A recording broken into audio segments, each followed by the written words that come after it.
E aí, pessoal, tudo bem com vocês? Estamos com mais um conteúdo no canal e não se esqueçam de se inscrever e deixar o like. Estamos aqui com o canal do Delton, todos ao crédito ao canal deles e vamos ao vídeo. Ontem, o Departamento de Tesouro americano sancionou o ministro do STF brasileiro, Alexandre de Moraes, com a Lei Magnitsky. Mas o que isso funciona na prática? E é justamente sobre isso que eu quero conversar com você hoje. Hoje eu vou explicar exatamente como funciona a Lei Magnitsky, a arma mais poderosa que os Estados Unidos têm contra autoridades estrangeiras. Vou mostrar o contexto histórico que criou essa lei, como ela funciona tecnicamente, porque o STF está no radar americano agora. Fique até o final, porque isso pode mudar completamente o cenário político brasileiro. Sejam muito bem-vindos ao Hub TNT, seu canal que descomplica a imigração para os Estados Unidos e que todos os dias traz informações de forma transparente e objetiva sobre tudo o que está acontecendo aqui na América. E ontem, uma notícia que tomou conta de todos os noticiários brasileiros. Mas deixa a gente entender melhor como que funciona e como iniciou, de fato, toda essa história que gerou a Lei Magnitsky. Para entender como essa lei existe, eu preciso voltar lá em 2019. Sergei Magnitsky era um advogado fiscal de 37 anos em Moscou. Ele descobriu o maior esquema de corrupção da história russa moderna, 230 milhões de dólares roubados do Tesouro Público russo. O esquema funcionava assim: funcionários corruptos roubavam documentos de empresas, transferiam propriedade para criminosos, alegavam prejuízos falsos e recebiam reembolsos tributários gigantescos. Era genial, mas criminoso. Magnitsky fez o que qualquer advogado honesto faria: denunciou tudo às autoridades russas. Nomeou os culpados, apresentou as evidências e esperou que a justiça fosse feita. Mas algo inesperado aconteceu. Ele foi preso, acusado exatamente dos crimes que havia denunciado, pelos mesmos funcionários que ele havia denunciado. Passou 358 dias na prisão, foi torturado, teve tratamento médico negado e morreu aos 37 anos em novembro de 2009.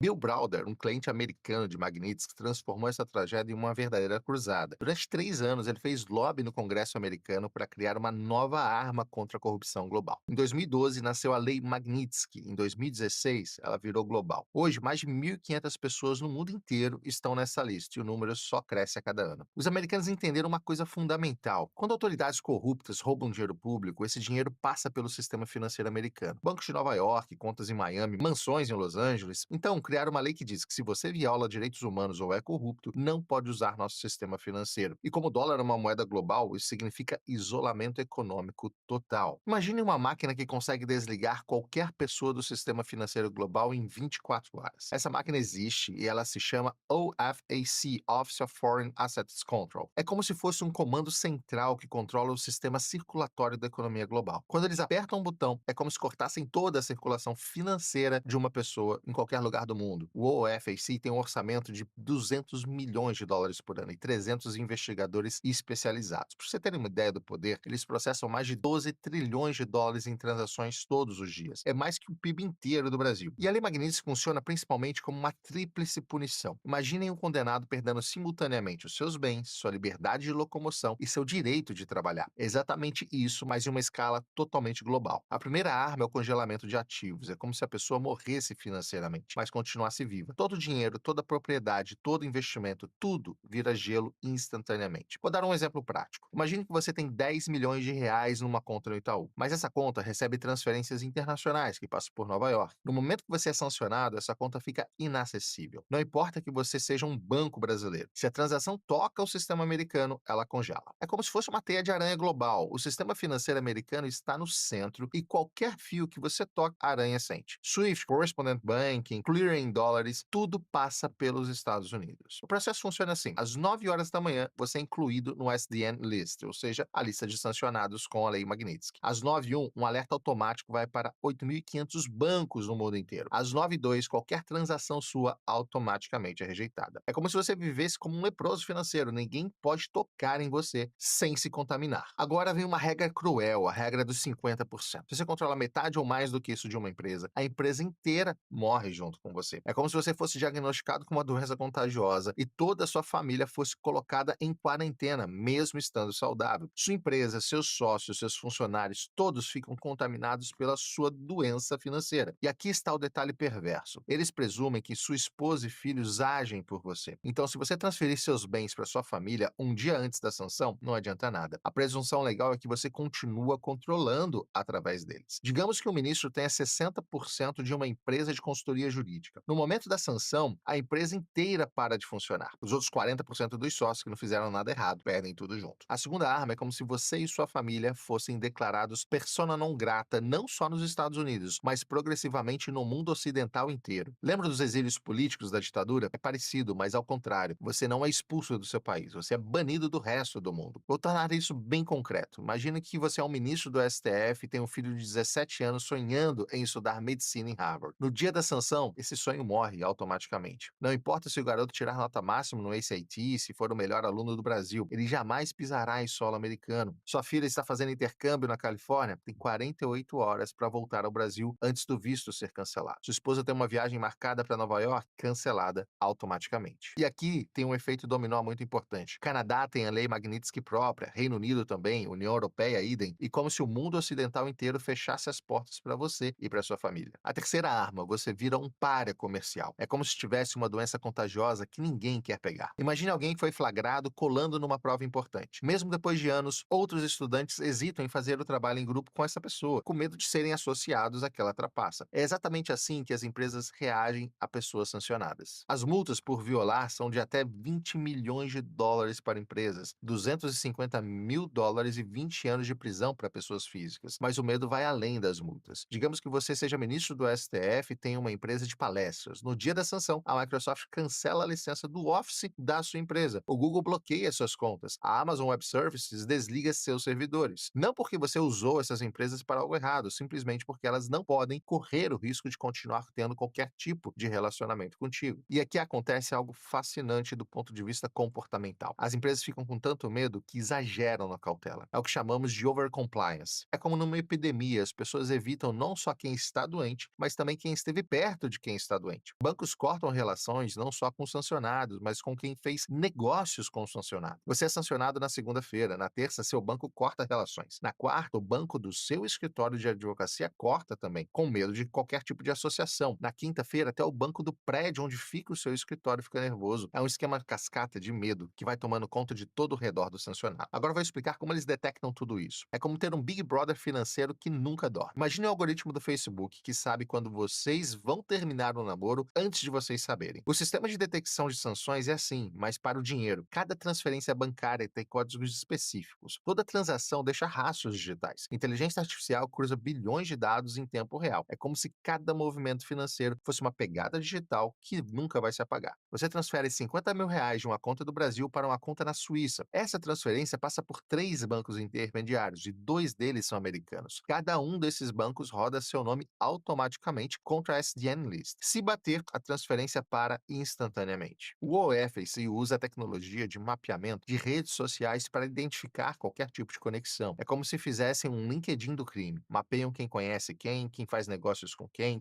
transfere dinheiro para quem. Sabe aquelas análises que mostram que você está a apenas 6 graus de separação de qualquer pessoa no mundo? Eles fazem isso com o dinheiro. E se você está a 2 graus de separação de alguém sancionado através de transações financeiras, você também entra nesse radar. O sistema funciona 24 horas por dia, 7 dias por semana. É como ter um detector de metal no aeroporto, mas para dinheiro sujo. Você usa cartão de crédito internacional numa loja em Miami? Aprovado em 3 segundos, porque o sistema confirma que você não está na lista. Uma pessoa sancionada tenta usar o mesmo cartão? Negado instantaneamente. E a loja ainda recebe um alerta para chamar a polícia. E por que isso funciona? Por causa de uma realidade brutal. 60% das reservas mundiais estão em dólar. 80% do comércio internacional usa dólares. É como se os Estados Unidos fossem donos de todas as estradas do Império Romano. Você pode até andar a pé pelos campos, mas se quiser usar as estradas principais, tem que seguir as regras de Roma. Mesmo uma transferência entre Banco do Brasil e Santander em reais pode passar pelo sistema americano se usar Correspondent Banking. É como se todos os caminhos financeiros levassem a Nova York. Agora, vou explicar como alguém entra nessa lista. É como uma máquina de moer reputações que funciona em 4 fases e uma vez que ela começa a girar, é quase impossível de parar. A primeira fase é uma coleta de inteligência. Imagine uma rede de informantes mais eficiente que a Interpol. É como se os americanos tivessem correspondentes investigativos espalhados pelo mundo inteiro. CIA, FBI, ONGs de direitos humanos, jornalistas investigativos, dissidentes políticos, até mesmo advogados e contadores que viram algo estranho. Cada informação é como uma peça no quebra-cabeça. Uma ONG reporta uma prisão suspeita, um jornalista publica sob censura, um dissidente político envia documentos, ou, aos poucos, o quebra-cabeça se se formam. A segunda fase é uma análise legal. É como se existisse um tribunal invisível onde você é julgado sem saber que está sendo julgado. Imagine um júri composto por advogados do Departamento de Justiça, do Tesouro e do Departamento de Estado. Eles analisam cada evidência, cada alegação, cada documento. Mas você não tem direito à defesa, não sabe o que está sendo julgado, não pode apresentar sua versão dos fatos. O padrão de prova é reasonable basis to believe, base razoável para acreditar. É muito mais baixo que além da dúvida razoável do direito criminal. É como se condenado por indícios, não por provas conclusivas. E a terceira fase é uma decisão política. Aqui a coisa fica interessante, porque não é só uma questão legal, ela é principalmente política. É como se o imperador romano decidisse quem vive e quem morre na arena. O secretário do Tesouro, em coordenação com o secretário de Estado, toma essa decisão final. Eles consideram não só as evidências, mas também o timing político, as relações diplomáticas e a pressão do Congresso. Por exemplo, se as relações com o Brasil estão boas, talvez adiem a decisão. Se estão ruins, talvez acelerem essa decisão. É justiça misturada com geopolítica. Quarta fase é a implementação instantânea. É como uma guilhotina digital, rápida, eficiente e reversível. 9 horas, decisão tomada em Washington. 9h15, nome incluído no SDN List. 9h30, publicação no Federal Register. 9h45, alerta automático para 8.500 bancos globalmente. 10 horas, primeira transação bloqueada. 10h30, primeiros cartões de crédito cancelados. 11 horas, contas de e-mail corporativo desativadas. Meio-dia, a pessoa descobre pela imprensa que foi sancionada. É como acordar e descobrir que você morreu financeiramente durante a noite, mas ninguém te avisou. Os critérios legais são como 3 pecados capitais do mundo moderno. Primeiro pecado, violações significativas de direitos humanos. É como blasfêmia no sistema de valores ocidental. Aqui entram torturas, execuções extrajudiciais, perseguições sistemáticas, mas também, e aqui está o ponto crucial, supressão significativa de liberdades fundamentais. O segundo pecado, corrupção significativa. É como roubar do altar da democracia. Não precisa ser condenação criminal, basta evidência credível do uso de cargo público para enriquecimento pessoal ou de familiares. E o terceiro pecado, e aqui está o que coloca o STF no radar, ações que minam processos democráticos ou instituições. É como se os americanos tivessem criado uma definição própria de democracia, e quem não seguir essa definição é considerado criminoso. Esse critério é perigosamente amplo, pode incluir manipulação eleitoral, mas também uso inadequado do sistema judicial, supressão de vozes dissidentes, interferência em processos democráticos. Para finalizar essa parte técnica, vou explicar como a tecnologia potencializa tudo isso. Imagine o algoritmo do Google que consegue prever o que vocês vão pesquisar antes de vocês digitarem. O sistema de sanções americano é assim, mas para comportamento político. Eles usam machine learning para identificar padrões. Se 10 pessoas com perfil no X foram sancionadas por comportamento Y, o algoritmo automaticamente coloca na lista a observação qualquer pessoa com perfil X que demonstre comportamento Y.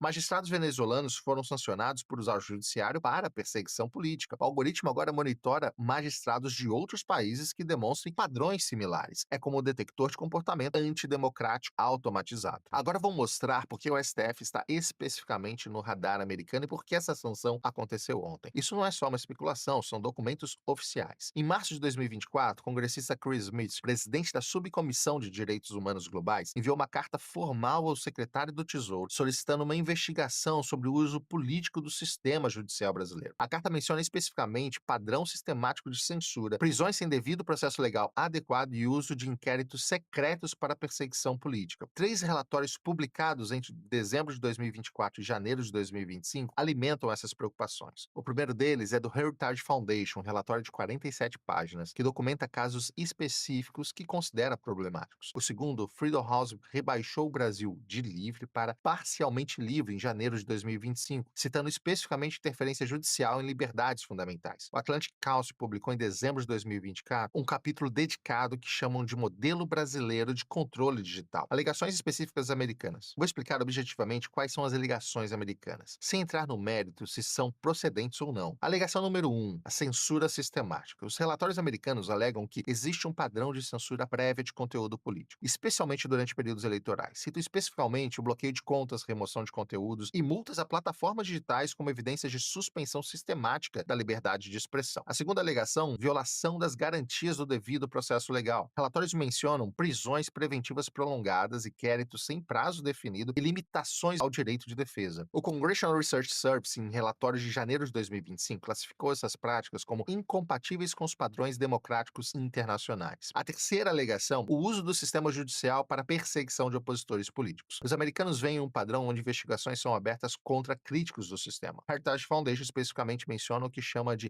instrumentalização da justiça para fins políticos. Baseado nos documentos disponíveis, 3 ministros são mencionados mais frequentemente nos relatórios americanos. Primeiro, aqueles envolvidos diretamente no chamado inquérito das fake news e decisões sobre redes sociais. Segundo, ministros que presidiram julgamentos considerados politicamente sensíveis pelos observadores americanos. E terceiro, autoridades envolvidas em decisões sobre processo eleitoral que geraram questionamentos internacionais. Mencionar nomes seria irresponsável sem uma confirmação oficial, mas os padrões de investigação estão claros nos documentos. A pressão americana serve uma escalada previsível. Em janeiro de 2024, os primeiros relatórios de think tanks questionando erosão democrática. Em março de 24, primeira carta congressional oficial. Em junho de 24, audiências no Congresso sobre autoritarismo judicial na América Latina. Em setembro de 24, reuniões entre diplomatas americanos e organizações da sociedade civil brasileira. Em dezembro de 24, um relatório do Departamento de Estado menciona Brasil em sessão sobre preocupações democráticas. Em janeiro de 2025, o Congressional Research Service recomenda considerar todas as ferramentas disponíveis, linguagem típica antes das sanções. Baseando em precedentes internacionais, 3 cenários podem ter acelerado e, de fato, causado essas sanções. Primeiro, a escalada das práticas consideradas problemáticas pelos americanos. Segundo, casos que ganham repercussão internacional negativa. E o terceiro, pressão política interna dos Estados Unidos, especialmente de grupos de lobby brasileiros e americanos. Essas sanções aplicadas vão ter um impacto sem precedentes na história brasileira. Primeiro, o impacto diplomático, a maior crise nas relações entre Brasil e Estados Unidos desde a redemocratização. Segundo, impacto político, questionamento internacional da legitimidade institucional brasileira. E terceiro, um impacto pessoal, isolamento total das autoridades sancionadas no mundo ocidental. Resumindo, a Lei Magnitsky é real, é poderosa e, além de já ter sido aplicada para uma autoridade brasileira, está sendo sim considerada, inclusive, para outras autoridades, principalmente do STF. Ela nasceu na morte de um advogado russo corajoso, evoluiu para uma ferramenta global de pressão política e agora pode atingir o coração do sistema político brasileiro.